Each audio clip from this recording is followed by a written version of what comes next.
Tonight at 10, a thrilling comeback for the Wisconsin Badgers as they take on the Boilermakers at Purdue. Plus, a new opportunity for Madison area kids to learn about careers in medicine.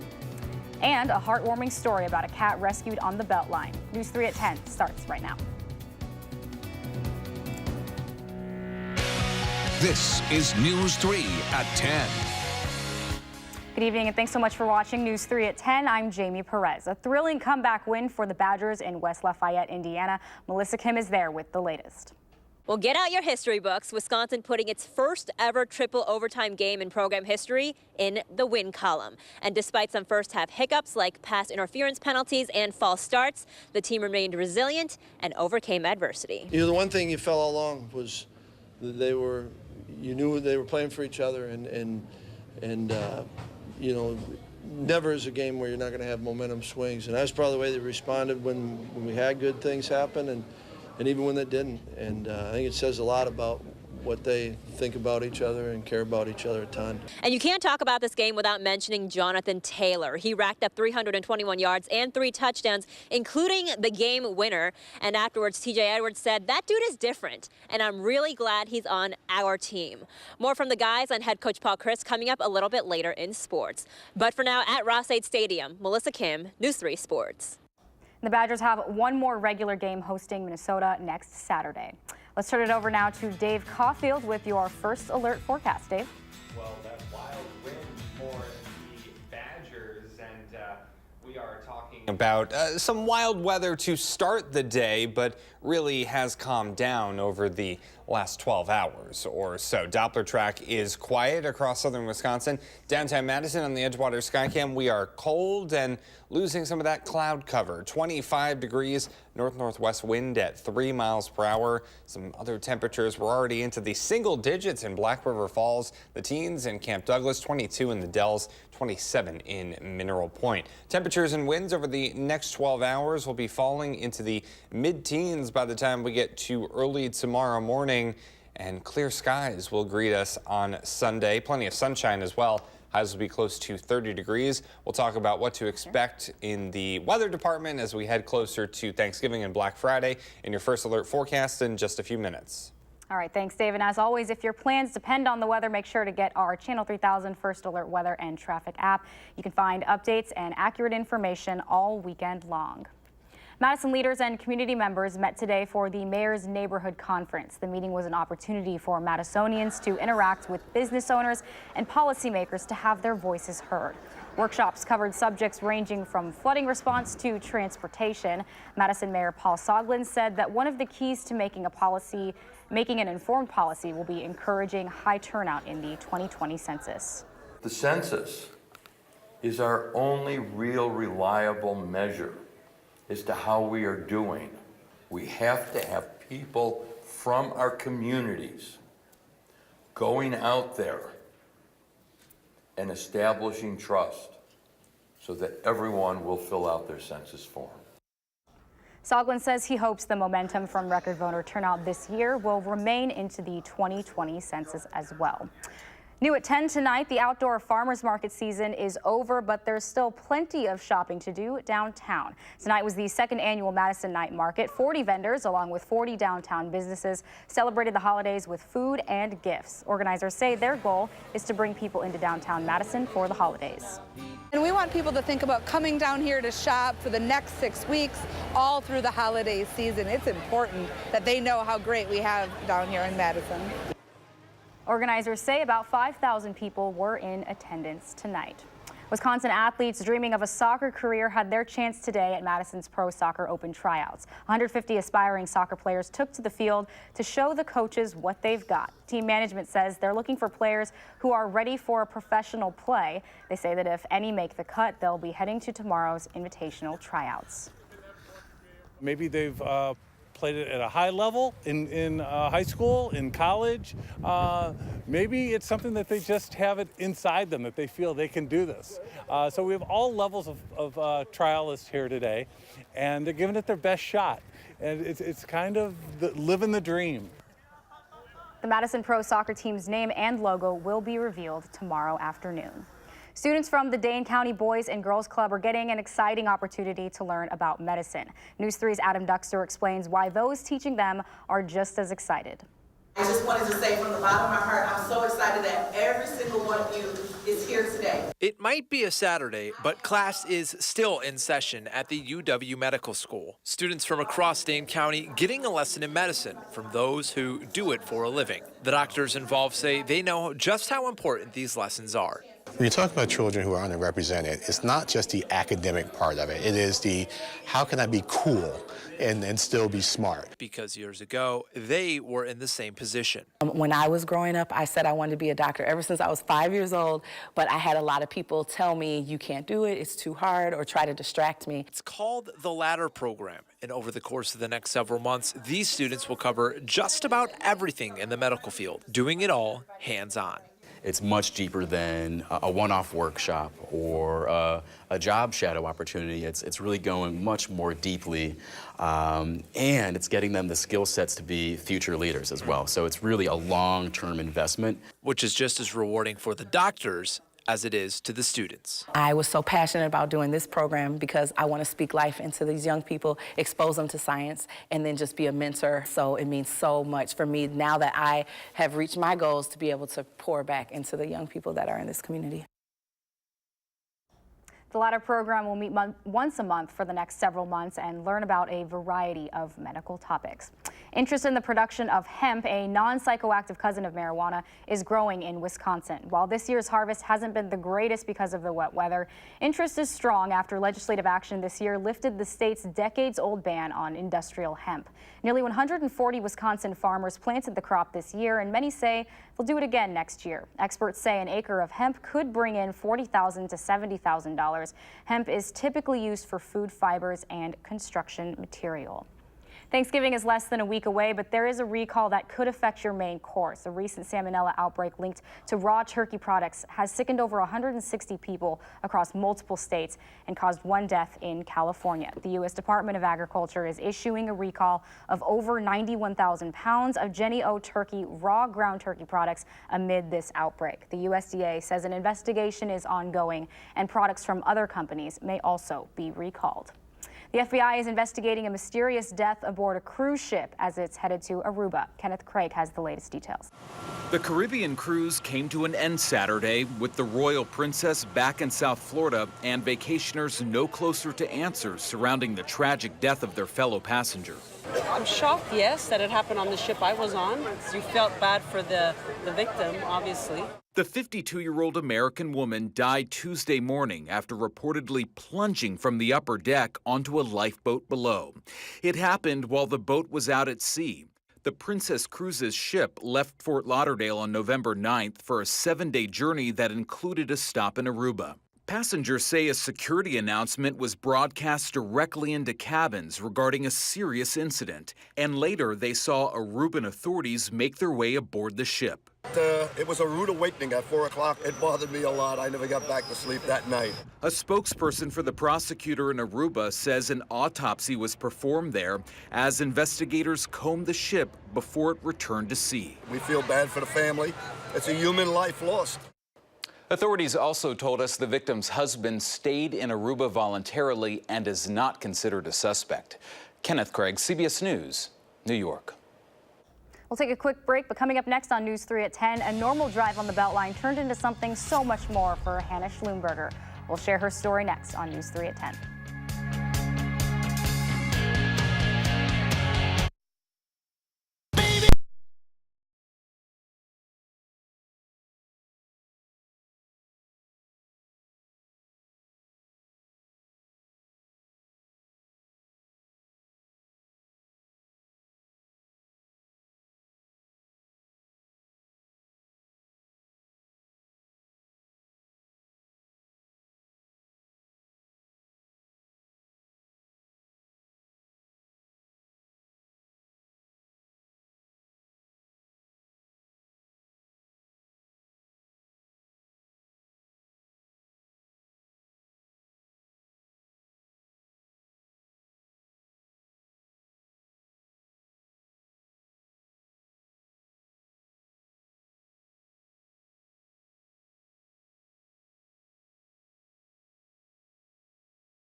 Welcome back. Milwaukee County celebrated Adoption Day this weekend with more than a dozen children finding their forever family. 19 children were adopted by their foster parents at the Juvenile Justice Center in Wauwatosa.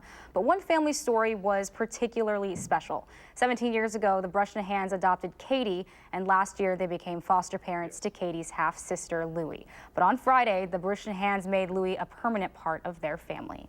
When we took Louie, we thought we were providing a temporary home. We didn't know what the future would hold, and the fact that we've been able to provide her a permanent home is wonderful. According to the Children's Hospital of Wisconsin, more than 600 children were adopted from foster care in Wisconsin last year. And sometimes the biggest lessons come from the smallest sources. When Hannah Schulenberger saw a kitten darting between cars on the Beltline last month, all she knew was that she had to help. Our Maddie O'Neill shares her story and why her life is now forever changed. Oh, it was heartbreaking. On snowy, icy days like this, the Beltline can be nerve-wracking. We get some pretty aggressive drivers. It's always scary for those who shouldn't be there in the first place. I saw a small little black and white critter just run across. When heading east on the Beltline the afternoon of October 10th. It's very out of place. Animal science major and major animal lover Hannah Schlumberger found herself in a place she shouldn't be. I was pulling over before I had mentally decided that I was going to pull over. While running along the side of the highway, police stopped her just inches from the injured cat. In that very moment, he runs again through the lane of traffic, and that time is struck again and thrown down the highway. That day, Hannah and her mom spent hours searching the Beltline for the small black and white kitten. They kept a lookout the next few days, too, but it wasn't meant to be. Seeing something that awful kind of eats you away a little bit. In the following weeks, Hannah avoided the Beltline, thinking there's no way the cat survived. For someone, it could be so insignificant, but for me and someone who really, that sort of thing just really shook me. Until fate shook things up. I'm pretty sure I started crying. And everything started falling into place. Well, he is quite the little cutie here. Oh, look at that face. But Gus has been through a lot in his short life already. Against all odds, there was her cat, featured on the News 3 Pet of the Week segment. Yep, he was a very lucky guy. Now, one leg short, Gus has a happy home. When Hannah called the Dane County Humane Society, she learned someone else had already adopted him. A little sad. I would like to have seen him. But fate was on a roll. There's kind of a plan for everything. The kitten's first adoption fell through, so Hannah jumped on the chance. Just a little soul, and he's just, oh my gosh, he just brings me so much joy. My peanut. Now Gus, renamed Brooks, I kind of thought he should have a fresh start. Is exactly where he should be. But now I have just like this miracle cat that, kind of just reminds you of there's some good out there. In Madison. There's just little glimmers of really positive things. Madeline O'Neill, WISC News 3.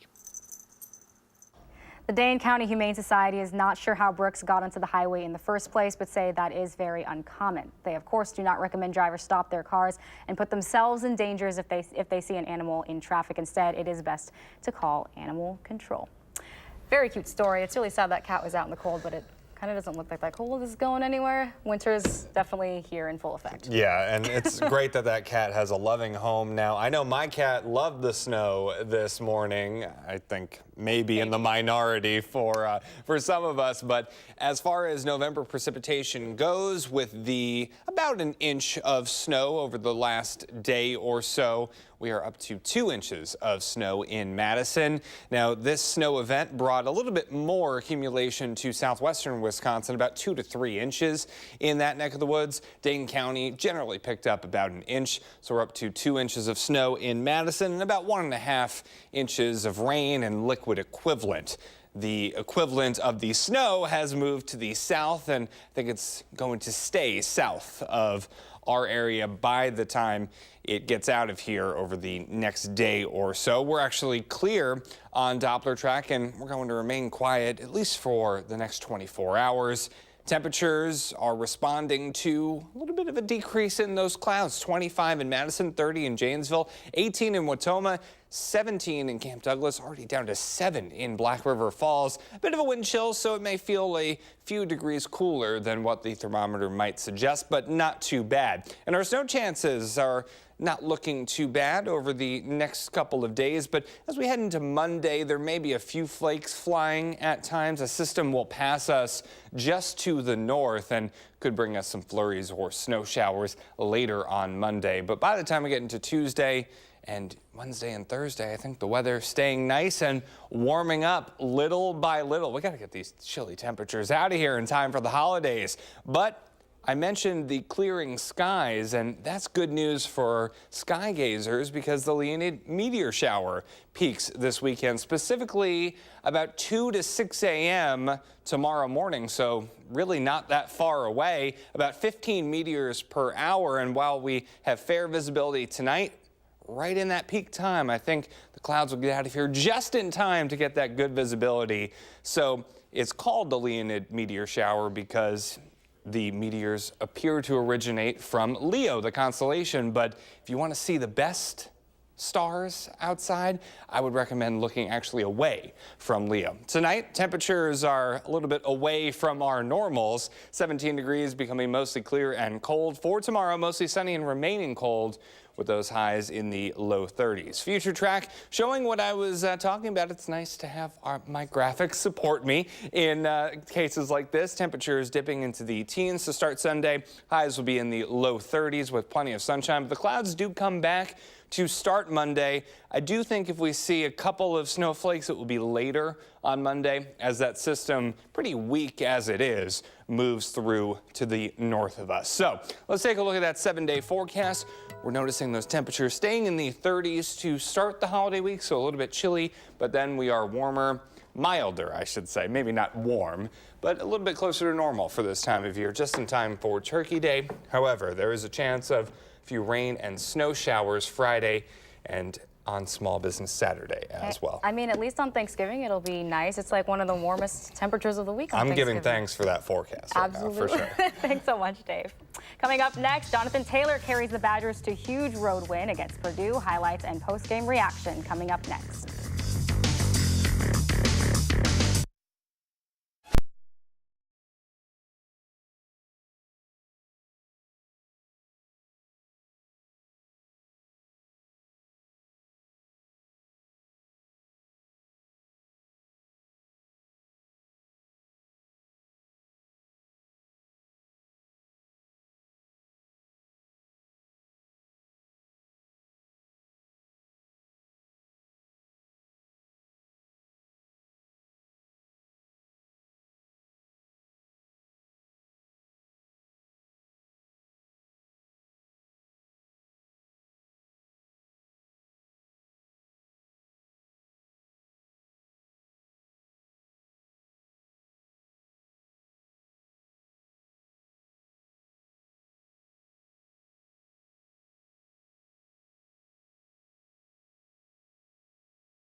Wisconsin running back Jonathan Taylor had 6 200-yard rushing games in his Badger career, one shy of tying Melvin Gordon for second most in school history behind Ron Dane's 14. I said he had, past tense, 6 200-yard rushing games. Didn't have any 300-yard rushing games. Just wait. Taylor, 80 yards, sideline, blocking Kendrick Pryor, leading the way, and a touchdown for number 23. That tied the game at 10. Flash forward, Badgers down 2 touchdowns. Jack Cohn wasn't great today, but he was really good when he had to be. That catch was great. Danny Davis going up with one hand. Cuts the Purdue lead to 7. Same score. Cohn. Davis. One more time. 2 hands now. A touchdown, tied at 27, and we would go to overtime after a Purdue touchdown. Jonathan Taylor racking up the yardage and racking up the touchdowns, his second of the game. We go to double overtime. Garrett Groshek. Full extension score. Purdue would score a touchdown, then get a field goal in the 3rd overtime. The Badgers' possession in overtime number 3, it's Jonathan. Mr. Taylor, if you're nasty. Triple overtime win Wisconsin. A big one on the road, 47-44. Well, the Badgers overcoming adversity yet again tonight, despite committing 13 penalties, which cost them 171 yards.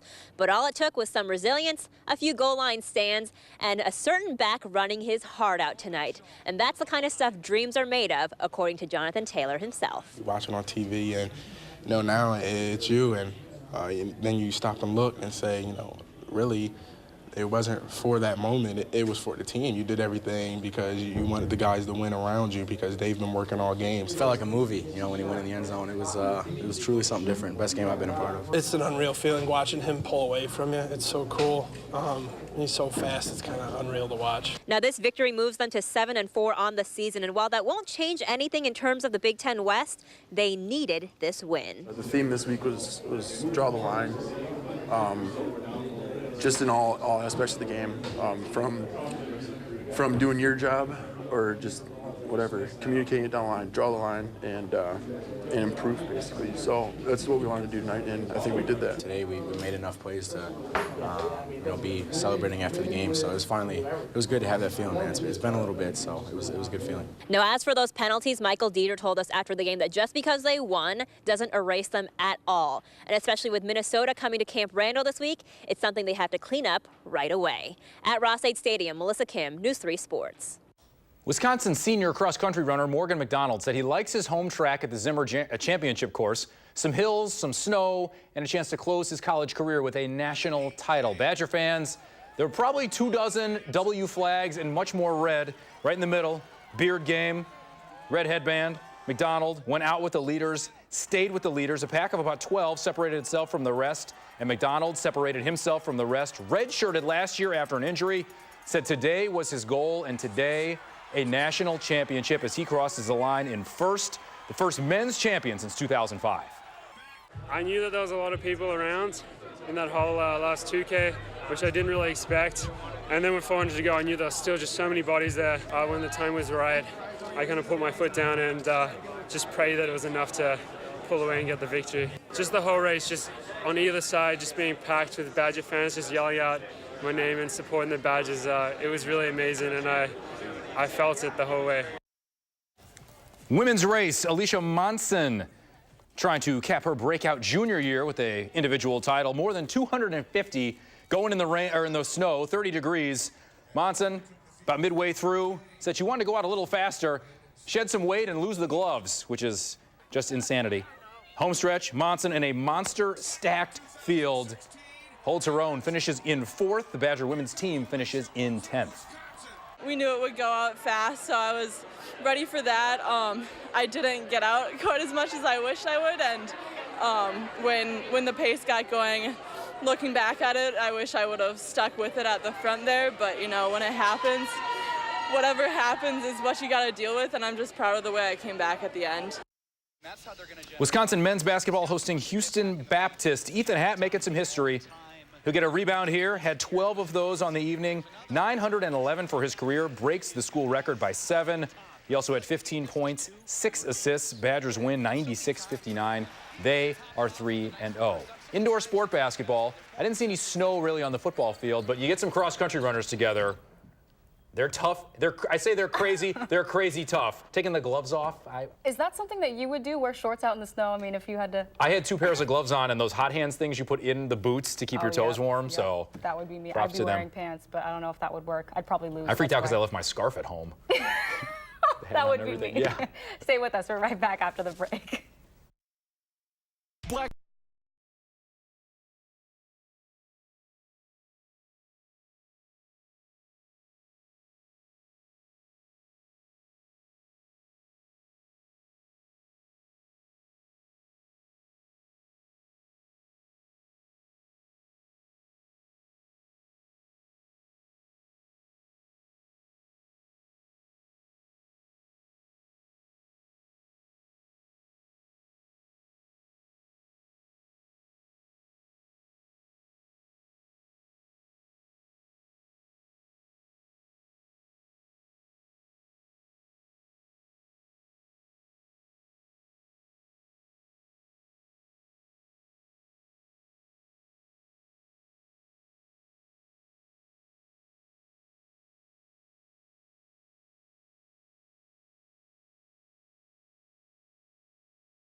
Welcome back. You layering up as you're out shooting sports now? I'm thawed out now. I'm good. No, yeah. Fingers, toes, everything's good. Everything has to be in layers, though, but we got a final check of the forecast before we leave. Yeah, temperatures are still pretty cold outside. We're starting to lose some of those clouds across the Madison area, and that will allow temperatures right now in the 20s to dip into the upper teens as we start tomorrow. Good viewing weather, hopefully, for the Leonid meteor shower coming up. And then temperatures in the low 30s with plenty of sunshine tomorrow, maybe a few snow showers on Monday.